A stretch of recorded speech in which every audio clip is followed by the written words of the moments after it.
দুটা প্ৰোগ্ৰাম আমি একেলগে কৰিলো। এটা আমাৰ বাজেট সেশনৰ ওপৰত আমাৰ আদিবাসী বাগানীয়া ভাইসকলৰ কাৰণে কি সুবিধা অসুবিধা আমি বাজেটত ৰখা হৈছে এই বিষয়ে আমাৰ জিলাৰ পৰা এটা বৈঠক কৰিলে আৰু তেওঁলোকে এইখিনি কথা গোটেইখিনি আলোচনা কৰিলে। তাৰ উপৰি আমাৰ বিটিসি চৰকাৰৰ পৰা আৰু এটা আমাৰ উদ্যোক্তা আছিলে, আমাৰ আৰু এটা প্ৰগ্ৰাম আছিলে, সেইটো লেভেল ৱেলফেয়াৰ ডিপাৰ্টমেণ্টৰ পৰা লাঞ্চ বক্স বিতৰণ। যিসকল প্লেণ্টেশ্যন ৱৰ্কাৰ আছে, যিসকল প্লাকাৰ আছে, পাত তোলে, তেওঁলোকৰ খোৱা যাতে ভাল হৈ থাকিব পাৰে, তেওঁলোকে যাতে হেল্ডি ফুড খাব পাৰে, সুস্বাস্থ্য ফুড খাব পাৰে, তাৰ কাৰণে তেওঁলোকক লাঞ্চ বক্স বিতৰণ কৰা হৈছে। গোটেই বিটিআৰ অঞ্চলতে কৰা হৈছে। আমাৰ নাগিজুলি বাগানত প্ৰায় 1500 তেনেকুৱা ৱৰ্কাৰসকলক লাঞ্চ বক্সটো দিয়া হৈছে। বাগানৰ কাৰণে ইতিমধ্যে দেখা পাইছে আমি জগন্নাথ আমি অডিটৰিয়ামত আছোঁ। ইয়াতে প্ৰায় 2000-3000 মানুহ বহিব পৰা কেপাচিটি অডিটৰিয়াম বনাইছে। তেনেকুৱাকৈ প্ৰত্যেকটা বাগানতে বনোৱা আছে। আৰু বিভিন্ন তেনেকুৱা কালচাৰেল ষ্টেজ বা আমাৰ যি ৰাস্তা ঘাট আছে, এই ৰাস্তা ঘাটো বাগানত গোটেইখিনি ৰাস্তা আমি যিখিনি আহিলোঁ এইখিনি পকী হৈ আছে।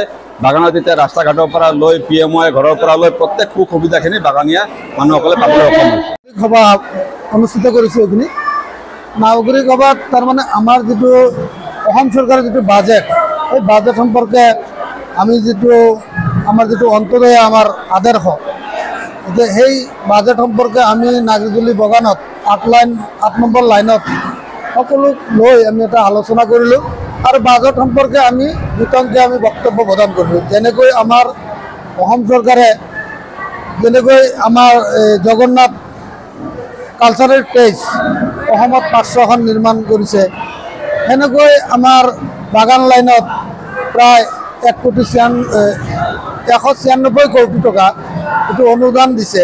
সেইখিনি CC ব্লকৰ মাধ্যমত কাম হৈ আছে। সেইখিনি আমি আজিৰ সভাৰ মাধ্যমত চবক জনাইছোঁ। আৰু লগতে যিখিনি গৰ্ভৱতী মহিলাক 4টা কিস্তিত 14,000 টকা অনুদান, সেই বিষয়ে আমি বাগানৰ সৰ্বসাধাৰণ ৰাজ্যক আমি অৱগত কৰিছোঁ। লগতে যিখিনি অসম চৰকাৰৰ বাজেট আছিল, গোটেই বাজেটৰ ওপৰত আমি চাহ জনগোষ্ঠীৰ ওপৰত যিটো উন্নয়নমূলক যি বাজেট, সেই বাজেটখন আমি ৰাইজক অৱগত কৰাইছোঁ।